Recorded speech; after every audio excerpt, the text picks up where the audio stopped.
Yeah, we are in the midst of yeah. Hey guys, this is Backdraft and welcome to episode 16 of my Minecraft survival series. Thank you so much for joining me today. And in the last episode, we built this amazing piglin trading farm. And since the last episode, I have done a lot with this bad boy. So if we loop around the back over here, there's a couple changes that I made and a couple things that I'd like to show you guys. So I threw in 5 stacks of gold per dispenser for a total of 25 stacks of gold that went through this bad boy since the last episode. And I also added this little bit of redstone over here, which is taking a comparator output from this hopper right here. And when this hopper fills up enough, so essentially when the hopper starts to jam up, the comparator output will activate this repeater, which will shoot a redstone signal all the way over to the redstone clock, which will deactivate the system. Because I wanted to be able to fully AFK the system without it backing up too much and without losing too many of the items, because they just couldn't make it into the hoppers. So once this hopper fills up enough, the system effectively turns off. And then once that hopper frees up, then the system will turn back on and we're good to go. So anyway, like I said, I put in about 25 stacks of gold into this bad boy, and let's take a look at what we got. That is quite a few fire charges right there. So we almost got 9 stacks of fire charges. The crying obsidian. I did not expect this much crying obsidian. I really don't know the rates off the top of my head for this, but that's quite a bit. We actually used some of that back in our ghast build. We kind of added that so that we can have all of the items from 1.16 used in that room inside of our mega base. Quite a bit of gravel, almost a double almost a double chest full of gravel. Quite a few ender pearls. That's probably as many ender pearls as we're ever gonna need. I can't see us ever needing any more ender pearls than that. Magma cream is whatever, we don't really care about that. The glowstone is actually pretty important because we're gonna be using this for our road that we're building, or pathway, whatever you wanna call it, that we're building through our area. Obsidian really isn't that common, so we got a few stacks of that, not too shabby. Quartz is pretty good. We got tons of nether bricks, and actually you can see I compressed this down already because this was filling up quite a bit. Soul sand, not too shabby, not really too concerned about that. Iron's actually doing pretty well. We got a couple stacks of it already, a bunch of nuggets. We do have the iron farm, so this isn't, you know, that important. The string is actually really good. We got quite a few wool blocks already. I've been compressing that down. And the number one thing that I have been psyched about for this is the leather. We got, what is that? About 20, almost 20 stacks of leather, which is awesome. I hate having to do cow farms, and this is gonna make it so much easier to get the leather.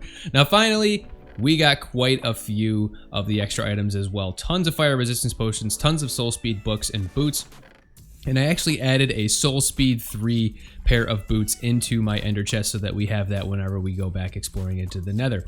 But for this episode, we are going to take a step back away from this build in the nether because it is time to do a couple more renovations to our plantation. Back up at the mega base, and I just wanted to show you guys some progress that we've made on the inside of the mega base. Since last episode, we did this in the latest live stream. If you guys missed it, go ahead and watch the replay. It was quite an awesome live stream.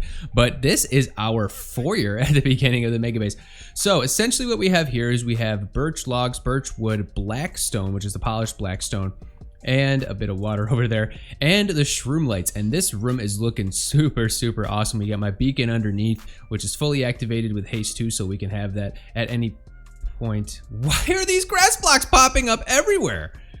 You guys remember in the last episode, we found a grass block on the roof of the nether, and I don't have a clue how that grass block got there. Now, you may be thinking, oh, an Enderman might have put it there, but I can swear that I have Enderman grief turned off in this world, and I guess I don't. Yeah, hopefully they don't break any of my redstone contraptions. But anyway, this is the foyer, and it is looking super awesome. We got these stairs that are leading up to the second floor. We got these little planters that are there, looking really, really awesome. Eventually, we're going to have a whole second floor with a bunch of extra rooms. So far, I have planned out a bedroom for over there, a shulker box room over there. So once I get a bunch more shulker boxes, we can start piling them up in the room over there. Coming over here, I have no clue what we're going to put in this room over here. If you guys have any ideas, let me know. In this room over here, I have awesome plans. I'm not going to spoil what I'm putting in this room, but just stay tuned and you'll see what we're going to put in this room. Oh, and the other thing that I mentioned, I added some crying obsidian blocks to this build over here. It makes the demonic gas look even more terrifying if you ask me. I think that turned out really sweet. But if we pop over here to the center room, let's talk about what we're gonna do in this episode. In this room, we are going to make a gigantic super smelter. So the idea for this is we're going to have furnaces wrapping all the way around the walls in this room. We're going to use hopper minecarts to distribute all of the items evenly amongst the smelters, and we'll have a hopper system that distributes fuel into each of the furnaces as well. I think we're just going to start off with coal, and then eventually I want to make this fully automated, and I believe we'll end up using bamboo once we get a bamboo farm that can sustain the super smelter. But anyway, I don't think we're gonna do anything too crazy with this room. I do need to put the ceiling in it, and we're eventually gonna have a room above it as well. I don't know what we're gonna do with that room up there. Some of the rooms in this base are just going to be cosmetic. It's not gonna be anything too spectacular in terms of having, you know, big usability, I guess would be the word for it. And this room and the room upstairs above it are going to be prime examples of that. Well, I guess the room downstairs is going to be a super smelter, so that will have usability. The one upstairs, I really doubt we're going to have anything too, you know, usable in that room. It'll just be for cosmetic reasons. But you guys like beautiful builds, and I love beautiful builds too, so the cosmetic rooms are just as important. I'm not trying to downplay their importance at all. I popped in all the furnaces, and it looks like we are able to fit 47 furnaces comfortably in this room without disturbing any of the walls or any of the hopper chains or rail chains that we're going to have to put behind and on top of the furnaces to load them in. So 47 furnaces is great. I would have liked to have it like 32 or 64 just so we can get an even stack into each of the furnaces. So the minecart would go out and back.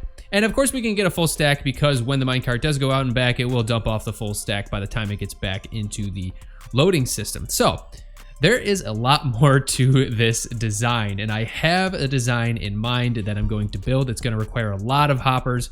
It's going to require a minecart loading system. Well, two minecart loading systems effectively, one for the fuel and one for the input. But here, right here, we are going to need 190-ish hoppers about. That's a lot of hoppers. So we're actually going to pop over to the creative world first because I want to get this design in place and make sure it works. I popped over to the creative world and we now have the design fully built in creative, and let me show you guys this monstrosity. So effectively what we have is we have the 47 furnaces all lined up. Underneath, we have two hopper minecart loading systems, one for the input and one for the fuel. And as you can see, I think these are kind of burning up a bit of the, well, I've got some with coal right now and some with sticks. And I'll go over that in a second. But anyway, let me pop down underneath so you guys can see how these hopper minecart loading systems work. So there's a lot of redstone here. It might seem a little intimidating, but if you know a bit about redstone, it's really not that complicated. So right here, we have the loading system where this chest will put whatever input to the system that we want. If you come up top here, you can see I have a little label here with a couple fences so we don't fall in. I know it's kind of buried deep down beneath the floor, but that's just the way that the system has to be if we want it to be perfectly automated. So let me just smack that chest right there so you can see I can reach it. So we'll put whatever input into the system into that chest, and down here is where it will get loaded into the hopper minecart that will distribute it into the furnaces. So how this works, like I said, it may be a little intimidating, but let me try to explain it. Bear with me here for a second. So right here we have a detector rail. That detector rail is detecting what's inside of the hopper minecart. This comparator right here is taking a signal from that detector rail, and if that detector rail gives off a full signal, meaning that the hopper minecart is completely full, this redstone line will be fully active and deactivate this piston right here, which will retract the fence and let the hopper minecart go into the system. So once again, if the hopper minecart's full, it will be able to go off into the system. So that means it can sit there and fill up fully before it actually leaves, which is a really, really good thing. Right here, we're taking a signal from this double chest, which is our input, and sending it over in this direction. And I'll explain what that means in a second. But effectively, we're saying, is there something in this chest? That's what this redstone line is doing. Is there something in this chest? So if there is something in the chest, what this is going to do is it's going to block It's going to fire this piston off and block this redstone line. And what this redstone line is doing is saying, if the chest is empty, which is what this line is for, if the chest is empty, this piston will not be blocking this line. And there are items in the hopper minecart, which is what this line is going to do. It's going to deactivate the piston once again and let it back into the system. So hopefully you followed along with all that. It's really not that complex. So effectively, all we're achieving with this is, if the hopper minecart's full, let it go unload some items. And if the chest is empty and there are items in the hopper minecart, let it unload its items. Now that is effectively what we have over here and what we have over here. This side is for fuel and this side is for input. So if I come up top, this is where I would drop everything that I want to smelt, and this is where I would drop the fuel. So as you can see in this test, I am actually using sticks. Now you're wondering, why would you be using sticks and not coal? Well, coal can smelt 8 items. Each item takes 10 seconds to smelt.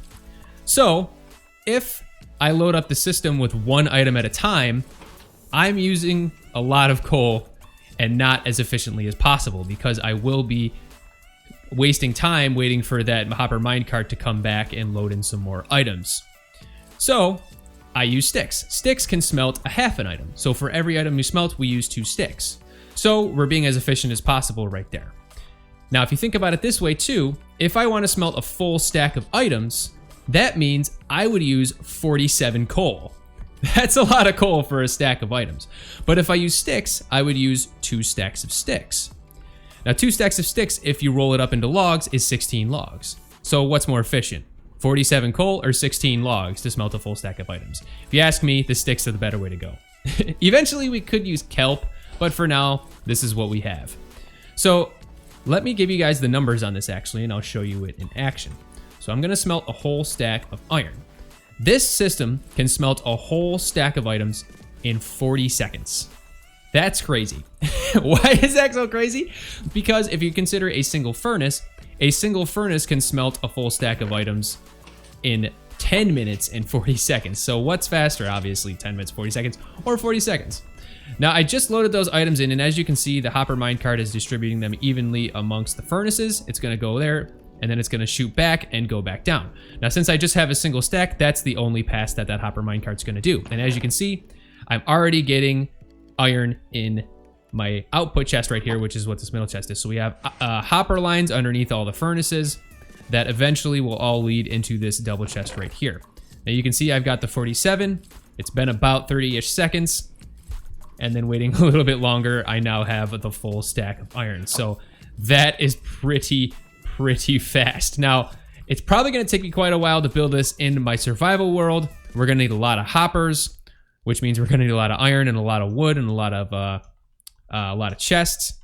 Everything else I should have. Now for the floor design, it's nothing too crazy. I'm kind of using these carpets to cover up the hopper lines that I have.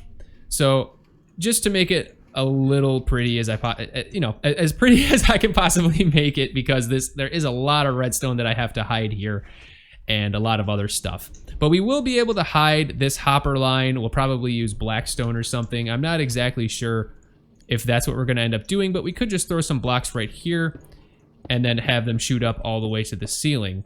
And that's pretty much the only way we'll be able to hide that hopper line. I'm debating just putting glass, honestly, because what does it really matter if you can see everything? This isn't really meant to be super pretty. I don't know, we'll see. It depends on how I feel. But anyway, let's pop back over to the survival world and see if we can make some progress. So, I have all the furnaces in. I've started decorating the area using some basalt and some blackstone and some of that carpet, just like I showed in the creative world. So if we pop up here and I break in, you can see that we have all of the tracks in behind the scenes, back behind the furnaces. And we have all the furnaces, obviously. We have the hopper lines underneath leading into the central chest over here. And we already have one of the hopper minecart loading systems in place for the input. This I tested, everything is working just fine. So the last thing I gotta do is just get in the input, or the fuel input minecart loading system over here. And then once we have that in place, I think we'll go with some testing on this thing. I got a lot of stuff I need to smelt actually. I got a bunch of fish from my AFK fish farm that I wanted to cook up. But yeah, so I went with basalt over here just because I wanted to use something newer and kind of like, forge-y looking, if that's a word. I don't know. But anyway, it makes it look, like weathered and like, stained, like it's a place where you would come and you would be shoveling coal into a bunch of furnaces. So eventually this whole thing is going to be filled up with the blackstone, the polished blackstone, and everything's going to be hidden behind that. For now, I've got it open so that I can see the carts going back and forth and troubleshoot if I need to. So this basalt, actually, I ran out. I only had like 20 basalt left over after building the portal room. So I made myself a simple basalt generator, actually. And if you haven't seen these before, they're actually quite simple. I'm going to pop over here. At least the one that I made is pretty simple. You can make more efficient, more complicated ones, but the one that I made is pretty simple. I don't really need that much basalt. So we got 2 lava sources on either side like this. And we have blue ice is what you need. And when the lava flows over soul sand, or soul soil, I think it's soul sand, soul soil, I really don't think it matters. And next to a piece of blue ice, it will generate a piece of basalt. So I have the 2 lava sources like that. I place a blue ice there and a blue ice there, and then I effectively generate 12 basalt. So I can mine it all out like this. And then we just reset it by mining out these last couple pieces. And then jumping up to the side over here. And of course you'll loop some every now and then. It's not really that big of a deal. It's just, it's fully generatable. I don't even know if that's a word. But yeah. This is the way that I've been getting my basalt. Just makes it a lot easier than flying through the nether trying to find pillars or basalt deltas or whatever. So we got quite a bit of basalt from that, and we've been using it to decorate up the super smeltery over here. So anyway, I need to get that final fuel input system, hopper minecart loader system into place, and then we're gonna start testing this bad boy, and I will hit you guys up when we... What did I break? Okay, that probably ended up here. Yes, it did. Here I am randomly clicking without even looking.